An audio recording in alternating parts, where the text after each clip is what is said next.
పండగలే high power ఉల్లాసం high power ఉత్సాహం high power ఆరోగ్యం హై పవర్ ఆనందం గుంటూరు వారి XXL మరియు హై పవర్ హార్స్ దేశవాళీ మినపగుళ్ళు బంధాలు అనుబంధాలు మరింత దృఢంగా మరింత బలంగా.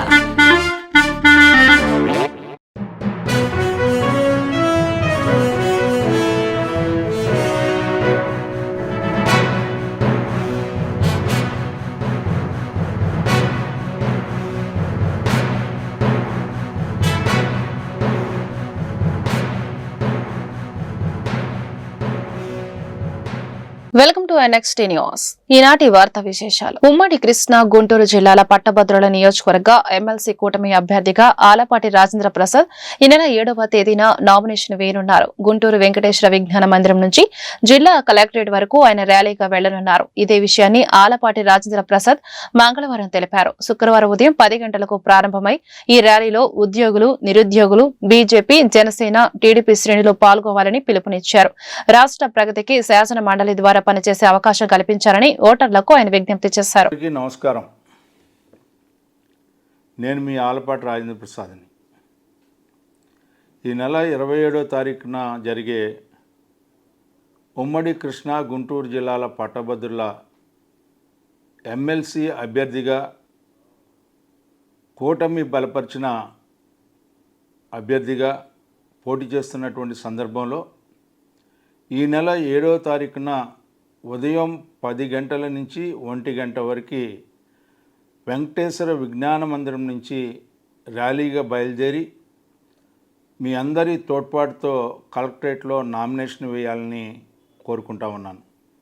ఈ నామినేషన్ కార్యక్రమానికి ఉద్యోగస్తులు, నిరుద్యోగ యువత, బీజేపీ, జనసేన, తెలుగుదేశం పార్టీ నాయకులు, కార్యకర్తలు అందరూ కూడా మద్దతుగా ఈ కార్యక్రమంలో పాల్గొని విజయవంతం చేయవలసిందిగా కోరుతా ఉన్నాను.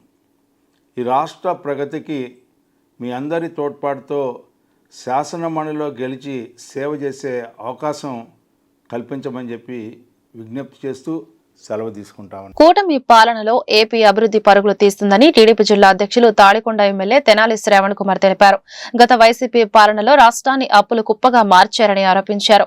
మంగళవారం గుంటూరు జిల్లా టీడీపీ కార్యాలయంలో ఏర్పాటు చేసిన మీడియా సమావేశంలో ఆయన మాట్లాడుతూ కేంద్ర బడ్జెట్ లో ఏపీకి సముచిత కేటాయింపులు జరిగాయని చెప్పారు. అలాగే రైల్వే బడ్జెట్ ను ఆయన స్వాగతించారు. అమరావతి రాజధాని నిర్మాణం శరవేగంగా కొనసాగుతోందని వివరించారు. 17 కోట్ల రూపాయల కేటాయింపును చాలా గొప్పగా ఆహ్వానిస్తూ ఉన్నాం. అంతేకాదు అమరావతిలో రైల్వే లైను నిర్మాణానికి 2545 కోట్ల రూపాయల కేటాయింపులను కూడా ప్రత్యేకంగా స్వాగతిస్తూ ఉన్నాం. మరి ముఖ్యంగా ఈ కూటమి ప్రభుత్వం, బీజేపీ, జనసేన, తెలుగుదేశం కూటమి ప్రభుత్వం సాధించిన విజయాలుగా దీన్ని మనం ప్రత్యేకంగా చెప్పవచ్చు. కేంద్ర రైల్వే శాఖ మంత్రి అశ్విని వైష్ణవ్ గారు మాట్లాడుతూ చంద్రబాబు నాయుడు గారి దూరదృష్టి, కృషి మరియు సహాయ సహకారాలు చాలా గొప్పవి, అందుచేత ఆంధ్రప్రదేశ్కి ఇతోధికంగా సహాయం చేయటం జరుగుతూ ఉంది అనే అంశాన్ని స్పష్టంగా తెలియజేశారు. గత 5 సంవత్సరాలలో జగన్మోహన్ రెడ్డి గారి పరిపాలనలో ఈ రాష్ట్రం పూర్తిగా వెనక వెళ్ళిపోయింది. అది రైల్వే ప్రాజెక్టులు అవ్వచ్చు, అమరావతి నిర్మాణం అవ్వచ్చు, లేదా రాష్ట్రంలోని పరిశ్రమలకు సంబంధించిన అంశం కూడా కావచ్చు. ఏ ఒక్క కార్యక్రమంలో కూడా ముందుకు వేయకుండా రాష్ట్రాన్ని సర్వనాశనం చేసేసాడు జగన్మోహన్ రెడ్డి గారు, వైసీపీ ప్రభుత్వం. రైల్వే ప్రాజెక్టుల విషయానికి వస్తే రాష్ట్ర ప్రభుత్వ సహకారం ఎంతో అవసరం. అనేక అంశాల్లో చాలా ముఖ్యమైన ఏంటంటే ల్యాండ్ ఎక్విజిషన్, అదేవిధంగా కొన్ని చోట్ల అండర్ బ్రిడ్జిలు కట్టడం కానీ, ఆర్యూబీలు కానీ, ఆర్ఓబీలు కానీ, లేదా చిన్న చిత్తగా భూసేకరణకు సంబంధించి కానీ, ఇటువంటి అంశాలన్నింటిలో కూడా రాష్ట్ర ప్రభుత్వ సహాయ సహకారాలు అవసరం. కొన్ని చోట్ల పనులు జరగని పరిస్థితులు, లా అండ్ ఆర్డర్ సిచ్యువేషన్ కూడా వచ్చే పరిస్థితుల్ని తట్టుకొని నిలబడాలంటే రాష్ట్ర ప్రభుత్వ సహాయ సహకారాలు ఎంతో అవసరం. ఎన్నో ప్రాజెక్టులు శాంక్షన్ అవుతూ ఉంటాయి. ఇప్పుడు అమరావతికి నిర్మాణానికి సంబంధించి మనం ఒకసారి చూద్దాం. గత 5 సంవత్సరాల్లో జగన్మోహన్ రెడ్డి గారు 3 రాజధానులని ఒక విచిత్రమైన వాదంతో ముందుకెళ్ళారు. ప్రజలు చిత్కరించారు. 164 సీట్లతో బుద్ధి చెప్పారు. అయినా కూడా ఇటీవల అమరావతి మీద మునిగిపోద్దని చెప్తాడు. మునిగిపోని నగరం లేదు, ఒక అమరావతి తప్ప. యువతుల ప్రైవేటు వీడియోలను సేకరించి బెదిరింపులకు పాల్పడుతున్న వ్యవహారంలో అరెస్టైన ఏపీకి చెందిన రావి మస్తాన్ సాయి కేసులో కొత్త కోణాలు వెలుగులోకి వస్తున్నాయి. బాధిత మహిళలు ఫిర్యాదు చేసేందుకు వెళ్తుంటే బెదిరింపులకు పాల్పడినట్లు పోలీసులు గుర్తించారు. గతంలో ఆత్మహత్య చేసుకుంటానంటూ ఫ్యాన్ కి ఉరిపిగించి ఏడుస్తూ వీడియో కాల్స్ చేసినట్లు సమాచారం. సుమారు 100 మందికి పైగా మహిళలను ఇలా మోసగించినట్లు పోలీసులు అనుమానిస్తున్నారు. రికార్డు చేసిన వీడియోలతో బ్లాక్ మెయిల్ చేసి పలుమార్లు అత్యాచారం చేసినట్లు దర్యాప్తులో తేల్చారు. యువతులను మస్తాన్ సాయి అసభ్యంగా తిడుతూ మానసిక క్షోభకి గురి చేసినట్లు గుర్తించారు. ఈ నేపథ్యంలో నిందితుడిని మరోసారి కస్టడీకి తీసుకుని విచారణ చేయనున్నారు. మస్తాన్ సాయి బాధితులు ఎవరైనా ఉంటే ధైర్యంగా ముందుకొచ్చి ఫిర్యాదు చేయాలని పోలీసులు సూచిస్తున్నారు. యువతులు వివాహితులకు డ్రగ్స్ ఇచ్చి లైంగిక వాంఛ తీర్చుకుంటూ వీడియోలను చిత్రీకరిస్తున్నాడని విజయవాడకు చెందిన మన్నేపల్లి లావణ్య ఇచ్చిన ఫిర్యాదు మేరకు నార్సింగి ఠాణాలో కేసు నమోదైన విషయం తెలిసిందే. మస్తాన్ సాయి గతంలో హైదరాబాద్, విజయవాడలో నమోదైన డ్రగ్స్ కేసులో నిందితుడు. సినీ నటుడు రాజ్ తరుణ్ తనను పెళ్లి పేరిట మోసగించాడని లావణ్య గతంలో నార్సింగి పోలీసులకు ఫిర్యాదు చేశారు. ఈ వివాదంలోనే మస్తాన్ సాయి వ్యవహారం బయటకు వచ్చింది. గుంటూరులో మస్తానయ్య దర్గా ధర్మకర్త రావి రామ్మోహన్ రావు తనయుడే ఈ మస్తాన్ సాయి. గుంటూరు ఆరగ్రహారం కన్యకా పరమేశ్వరి అమ్మవారి దేవస్థానంలో అమ్మవారి ఆత్మార్పణ దినోత్సవం పురస్కరించుకొని గత 5 రోజులుగా కొనసాగుతున్న ఆధ్యాత్మిక కార్యక్రమాలు మంగళవారం ఘనంగా ముగిశాయి. అమ్మవారికి ప్రత్యేక పూజలతో పాటు సామూహిక కుంకుమార్చన కార్యక్రమాలు శాస్త్రోక్తంగా జరిగాయి. మంగళవారం అమ్మవారిని కర్నూలు జిల్లా ఉడా చైర్మన్ సోమిశెట్టి వెంకటేశ్వర్లు దర్శించుకున్నారు. ఈ సందర్భంగా గుంటూరు అర్బన్ జిల్లా ఆర్యవైశ్య సంఘ సభ్యులు ఆయనకు స్వాగతం పలికారు. టీడీపీ నేతలు ఈరంటి వరప్రసాద్, కొనకళ్ల సత్యం, ఆలయ పాలక వర్గ చైర్మన్ నిడమనూరి సురేష్, కోట శేషగిరి, సోమిశెట్టి వెంకటేశ్వర్లను శాల్వాతో ఘనంగా సత్కరించారు. ఈ మేరకు సోమిశెట్టి వెంకటేశ్వర్లు మీడియాతో మాట్లాడుతూ రథసప్తమి రోజున అమ్మవారిని దర్శించుకోవడం అదృష్టంగా భావిస్తున్నామని పేర్కొన్నారు. ఈ కార్యక్రమంలో పలువురు ఆర్యవైశ్య ప్రముఖులు పాల్గొన్నారు.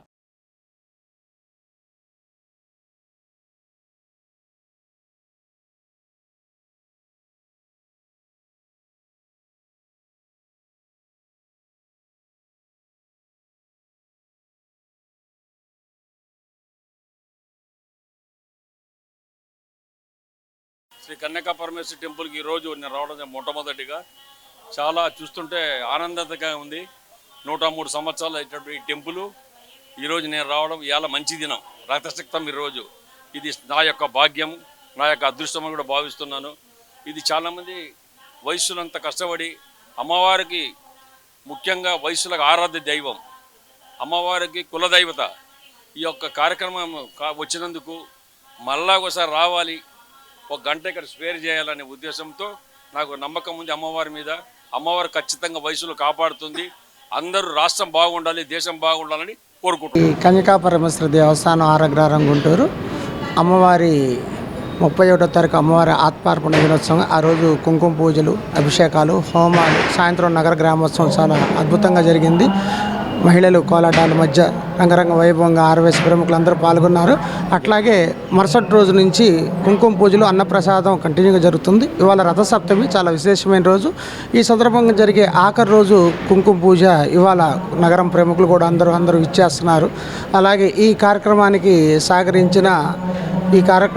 ధనవస్తు కనక రూపాయలు సహకరించిన భక్తులందరికీ కూడా మా తరపున వాళ్ళకి ప్రత్యేక ధన్యవాదాలు తెలుపుతూ ఈరోజు కుంకుమ పూజలో పాల్గొని అమ్మవారి తీర్థ ప్రసాదాలు స్వీకరించి అన్నప్రసాదం స్వీకరించవలసి కోరుతున్నాం. జయవాసవి, జయ జవాన్. గుంటూరు నగరంలో రథసప్తమి వేడుకలు ఆధ్యాత్మిక పరిమళాల నడుమ అత్యంత వైభవపేతంగా కొనసాగాయి. స్థానిక సంపత్ నగర్ శృంగేరి శారదా మఠంలోని గంగా పార్వతి సమేత రామలింగేశ్వర స్వామి దేవాలయం ఆవరణలోని ఆదిత్య మందిరంలో రథసప్తమి వేడుకలు మంగళవారం ఘనంగా జరిగాయి. ఈ సందర్భంగా సూర్య భగవానికి పంచామృతాలతో అభిషేకం నిర్వహించారు. అలాగే అరుణ పారాయణం శాస్త్రోక్తంగా కొనసాగింది. ఈ కార్యక్రమంలో భక్తులు పెద్ద సంఖ్యలో పాల్గొన్నారు. ఈ మేరకు ఆలయ వేద పండితులు నరసింహ ఆచార్యులు మీడియాతో మాట్లాడుతూ రథసప్తమి ప్రాశస్త్యం గురించి వివరించారు.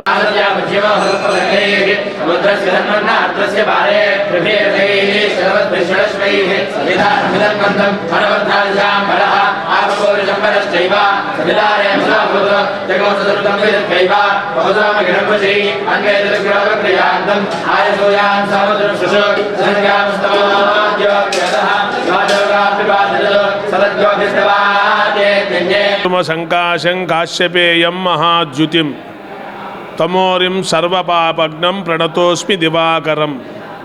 భక్త మహాశైలరా, శృంగేరి జగద్గురువులు, వ్యాఖ్యాన సింహాసనాధీశ్వరులు శ్రీ శ్రీ శ్రీ భారతీ తీర్థ మహాస్వామి వారు, విధుశేఖర భారతీ మహాస్వామి వారి యొక్క దివ్యానుగ్రహ ఆశీస్సులతో సంపత్ నగర్ శృంగేరి శారదాపీఠంలో వేంచేసినటువంటి శ్రీ గంగా పార్వతీ సమేత రామలింగేశ్వర స్వామి వారి యొక్క దేవాలయంలో, అంతేకాకుండా ఆదిత్యాది నవగ్రహ దేవాలయంలో ఉన్నటువంటి సూర్య భగవానుడికి ఈరోజు రథసప్తమి పర్వదిన సందర్భంగా స్వామివారికి పంచామృతాలతో అభిషేక కార్యక్రమం, అరుణ పారాయణ, అంతేకాకుండా సూర్య నమస్కారాలు, ఇటువంటి కార్యక్రమాలు అత్యంత వైభవపేతంగా ఈ పీఠంలో నిర్వహించబడుచున్నవి. ఆరోగ్యమిచ్చేద్ భాస్కరాదిత్యేద్ అన్నాడు. సూర్య భగవానుడు ప్రత్యక్ష దైవం. మనకు ఆరోగ్యం ప్రసాదించాలంటే సూర్య భగవానుడు ప్రసాదించాలి. కాబట్టి అటువంటి ఈ మాఘమాసంలో వచ్చేటువంటి రథసప్తమి రోజున ఉదయాన్నే లేచి జిల్లేడాకులతో తలంటి స్నానం చేసినట్లయితే గనక సకల రోగాలు కూడా నయమవుతాయని ప్రసిద్ధి. అటువంటిది ఈరోజు సప్తజన్మ కృతం పాపం సప్తమి రథసప్తమి అని చెప్పేసి అన్నారు. కాబట్టి అటువంటి రథసప్తమి రోజు ఆవు పేడతో చేసినటువంటి పిడకలతో చక్కగా ఆవు పాలతో పొంగించి ఆ పాయసాన్ని సూర్యభగవానుకు నివేదించినట్టయితే ఆ యొక్క సూర్యభగవాను యొక్క అనుగ్రహం పరిపూర్ణంగా నిండుగా మెండుగా కలుగుతుంది. కాబట్టి భక్తులందరూ కూడా ఈరోజు మన పీఠంలో చక్కగా పంచామృతాలతో అభిషేక కార్యక్రమం చక్కగా నిర్వహించబడుతున్నది.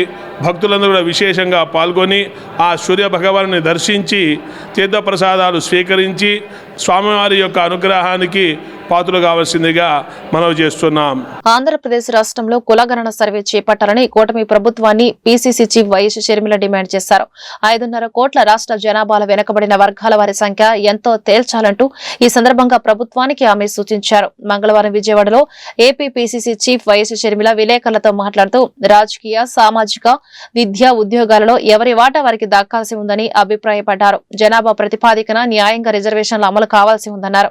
గత వైసీపీ ప్రభుత్వం ఎన్నికల ముందు కులగణన చేపట్టిన బీజేపీ దత్తపుత్రుడు మాజీ ముఖ్యమంత్రి జగన్ ఆ సర్వే వివరాలు తొక్కిపెట్టారని వైఎస్ షర్మిల వ్యంగ్యంగా వ్యాఖ్యానించారు. బీజేపీ డైరెక్షన్ లోనే సర్వే రిపోర్టు బయటకు పొక్కకుండా కుట్ర చేశారంటూ వైఎస్ జగన్ పై ఆమె నిప్పులు చెరిగారు. తిరుమలలో రథసప్తమి వేడుకలు వైభవంగా ప్రారంభమయ్యాయి. రథసప్తమి సందర్భంగా మంగళవారం సప్త వాహనాలపై కోనేటి రాయుడు భక్తులకు దర్శనమిచ్చారు. వాహన సేవలను తిలకించేందుకు వచ్చే భక్తులను దృష్టిలో పెట్టుకుని టీటీడీ అధికారులు భారీ ఏర్పాట్లు చేశారు. గ్యాలరీలలో వేచి ఉండే భక్తులు ఇబ్బందులు పడకుండా తిరువీధుల్లోని గ్యాలరీలో జర్మన్ షెడ్లు ఏర్పాటు చేశారు. గ్యాలరీలో నిరంతరాయంగా భక్తులకు అన్న పానీయాల సరఫరాకు ప్రత్యేక ఏర్పాట్లు చేశారు. గ్యాలరీలోకి చేరుకోలేని భక్తులు వాహన సేవలను తిలకించేందుకు తిరుమాడ వీధులకు వెలుపల అధికారులు ఎల్ఈడీ స్క్రీన్లు ఏర్పాటు చేశారు.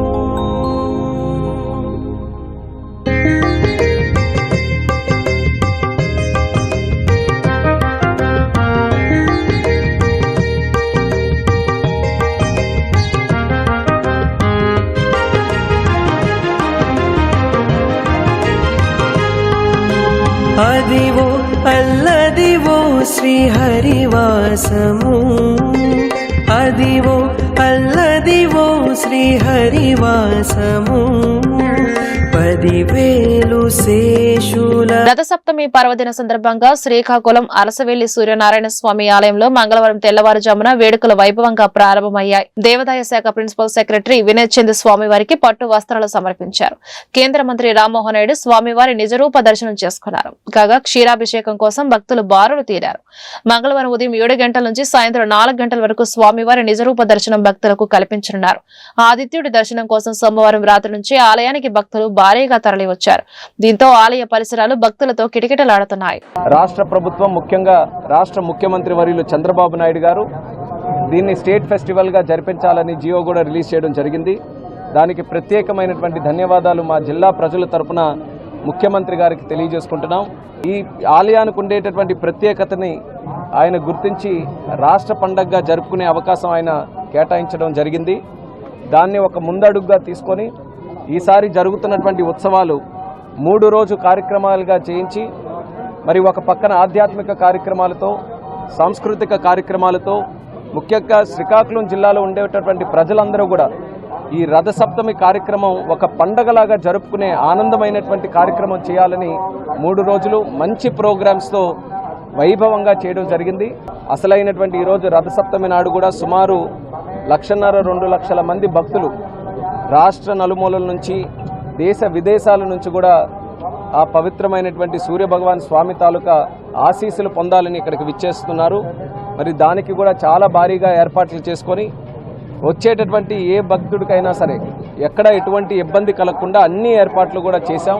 ఆలయ గోపురం కనబడే విధంగా ఆలయ ప్రాంగణం కూడా ఎంతమంది భక్తులు వచ్చినా సరే చాలా చక్కగా దర్శనం చేసుకునే విధంగా ఏర్పాట్లన్నీ కూడా చేశారు. అన్నమయ్య జిల్లాలో విద్యారంగ సమస్యలపై ఉద్యమిస్తున్న ఏఎస్ఎఫ్ నాయకులు అక్రమ అరెస్టును గుంటూరు జిల్లా కార్యదర్శి యశ్వంత్ ఖండించారు. విద్యార్థులు ఎదుర్కొంటున్న సమస్యలను కూటమి ప్రభుత్వం పరిష్కరించకపోగా అక్రమ అరెస్టులు చేయడం దుర్మార్గమని ఆక్షేపించారు. రాష్ట్రంలో విద్యార్థి సంఘాల నాయకులపై పోలీసులు నిర్బంధ కాండ నిరసిస్తూ ఏఎస్ఎఫ్ ఆధ్వర్యంలో మంగళవారం గుంటూరు లాడ్జ్ సెంటర్లోని అంబేద్కర్ విగ్రహం వద్ద నిరసన ప్రదర్శన జరిగింది.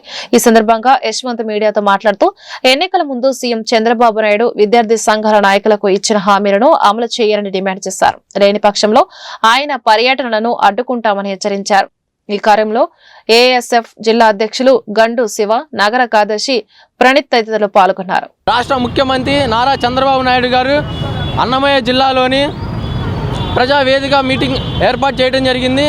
అందులో అన్నమయ్య జిల్లాలో ఉన్న ఏఐఎస్ఎఫ్ నాయకులు నారా చంద్రబాబు నాయుడుని కలవడానికి, అన్నమయ్య జిల్లాలో ఉన్న విద్యారంగ సమస్యలు పరిష్కరించడానికి ఆయనకి మెమరాండం ఇవ్వడానికి వెళ్తుంటే అక్కడే ఉన్న పోలీసులు అక్రమంగా అరెస్టు చేసి జైల్లో వేయడం జరిగింది. ఈ ఘటన ఆల్ ఇండియా స్టూడెంట్ ఫెడరేషన్ ఏఐఎస్ఎఫ్గా తీవ్రంగా ఖండిస్తూ ఉన్నాం. విద్యారంగ సమస్యలు పరిష్కరించాలని చెప్పి అన్నమయ్య జిల్లాలో ఉన్నటువంటి నాయకత్వం నారా చంద్రబాబు నాయుడు గారిని వెళ్ళి కలవడానికి వెళ్తే ఎందుకు అరెస్టు చేస్తారని చెప్పి ఈరోజు ఆల్ ఇండియా స్టూడెంట్ ఫెడరేషన్ అడుగుతూ ఉన్నాం. సమస్యలు పరిష్కరించమని అడిగితే అరెస్టులు చేస్తారా అని అడుగుతూ ఉన్నాం. అలానే అంతకుముందు ప్రతిపక్షంలో ఉన్న నారా చంద్రబాబు నాయుడు గారు ఇదే గుంటూరు జిల్లాలో మంగళగిరి కార్యాలయంలో ఏఎస్ఎఫ్ నాయకులను పిలిపించుకొని మా సమస్యలు తీరుస్తామని చెప్పి హామీ ఇచ్చారు. ఇప్పుడు అదే అడుగుతూ ఉన్నాం. అరెస్టు చేస్తుంటే విద్యార్థి సంఘ నాయకుల్ని మీరు నోరు మెదపటేటి అని అడుగుతూ ఉన్నాం. అలానే అన్ని జిల్లాల్లో తీవ్రంగా వ్యతిరేకిస్తూ ఉన్నాం ఈ ఘటనను. ఇక మీద నుంచి మీరు ఏ జిల్లాకి పర్యటనకు వస్తే ఆ జిల్లాలో ఖచ్చితంగా ఏఐఎస్ఎఫ్ నాయకులుగా అడ్డుకుంటామని చెప్పి ఈ సందర్భాన్ని తెలియజేస్తూ ఉన్నాం. రాష్ట్ర ప్రభుత్వాన్ని ఒకటే హెచ్చరిస్తూ ఉన్నాం. ఎన్డీఏ కూటమికి తక్షణమే అరెస్టు చేసిన విద్యార్థి సంఘ నాయకులని విడుదల చేయకపోతే రాష్ట్ర వ్యాప్తంగా ఆందోళన చేపడతామని చెప్పి ఈ సందర్భాన్ని తెలియజేస్తా ఉన్నాం. పార్టీ సీనియర్ నేతలతో వైసీపీ అధినేత మాజీ ముఖ్యమంత్రి వైఎస్ జగన్మోహన్ రెడ్డి భేటీ అయ్యారు. తాడేపల్లిలోని వైసీపీ కార్యాలయంలో కొనసాగుతున్న ఈ సమావేశానికి బొత్స సత్యనారాయణ, సజ్జల రామకృష్ణ, మేరుగ నాగార్జున, జోగి రమేష్లు హాజరయ్యారు. ఈ సందర్భంగా పార్టీ నేతలతో వైఎస్ జగన్ తాజా రాజకీయ పరిణామాలు సహా పలు అంశాలపై చర్చిస్తున్నారు. ఈ వార్తలు ఇంతటితో సమాప్తం. నమస్కారం.